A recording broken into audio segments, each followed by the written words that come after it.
Welcome, dear friends, to a journey across time. Today we uncover how the Philippines, once home to diverse ancient beliefs, transformed into the largest Christian nation in Asia. From the first missionaries to today's living faith, this is the inspiring story of a people touched by Christ's light. The only Christian nation in Asia, the Philippines. A nation where, out of more than 110 million people, over 90% are Christians. But, do you know? Once upon a time, this very Philippines was dominated by tribal traditions and Islamic sultanates.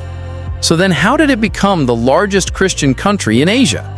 Today we will discover the answer from the very beginning. Early religious landscape, pre-Christian Philippines. Before the arrival of the Spaniards, the religious life of the Philippines was very diverse. In villages, people practiced animism, worshiping spirits in trees, stones, seas, and skies. Baybaylons, spiritual shamans, were seen as the source of divine power. Festivals included dances, songs, and animal sacrifices. And not only that, by the 14th century, Islam had already spread into the southern islands through Arab and Malay traders. Sultanates were established in Mindanao and Sulu.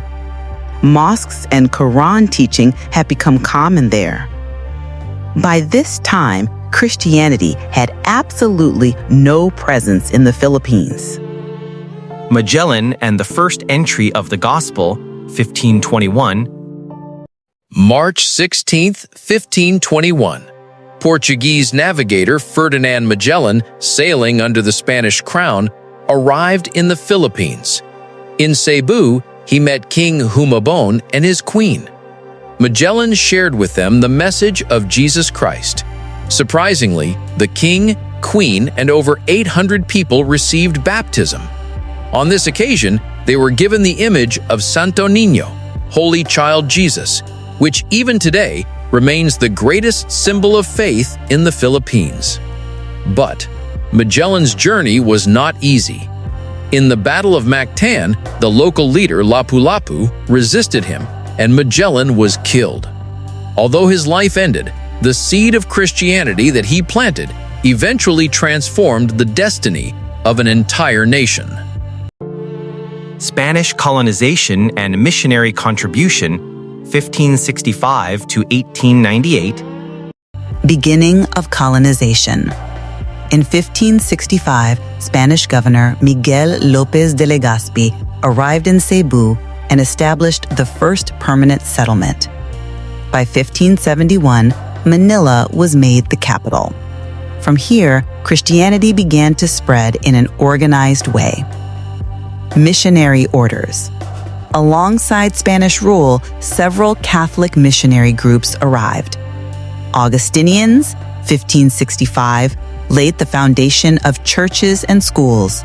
Franciscans, 1577, served the poor and the sick, established San Lazaro Hospital. Jesuits, 1581, emphasized education, built institutions like Ateneo y Manila University. Dominicans, 1587, founded University de Santo Tomas, 1611, the oldest university in Asia. Recoletos, 1606, carried the gospel to remote villages. The conversion process. Missionaries learned local languages. They explained catechism in the tongue of the people. Through festivals, dances, and songs, they rooted the Christian message deeply in the culture. By the 17th century, northern and central Filipinos had become almost entirely Christian. Impact of the Church on society. The church was not just a place of prayer. It became the heart of society. Schools, colleges, and hospitals were run by missionaries. Education and healthcare became accessible. Festivals like Christmas, Easter, and Santo Niño Festival blended into national life. Christianity had now become not only a faith, but also the very Filipino identity. American era and Protestant missions, 1898 to 1946. In 1898, Spain was defeated and the Philippines came under American rule. According to the American Constitution, religious freedom was declared. This was when Protestant missionaries arrived. Protestant churches at work. Baptists, Methodists, Presbyterians, Episcopalians built schools and hospitals. They translated the Bible into Tagalog and Cebuano. For the first time, people could read God's Word in their own language. Birth of local churches. Iglesia Filipina Independiente, 1902, a nationalist breakaway from the Spanish Catholic Church. Iglesia ni Cristo, 1914, an independent Filipino-founded Christian denomination that grew to millions. Post-independence era, 1946 to present. In 1946, the Philippines gained independence, but its Christian identity only became stronger. The Catholic Church became decisive in politics and society. In the 1986 People Power Revolution, cardinal sin and the Catholic Church played a central role. The Church became the voice of the people in restoring democracy. Denominations and percentages. According to 2020 census and Pew Research, Roman Catholic is 78 to 80%. Protestant churches are 8 to 10%. Iglesia ni Cristo is 2 to 3%.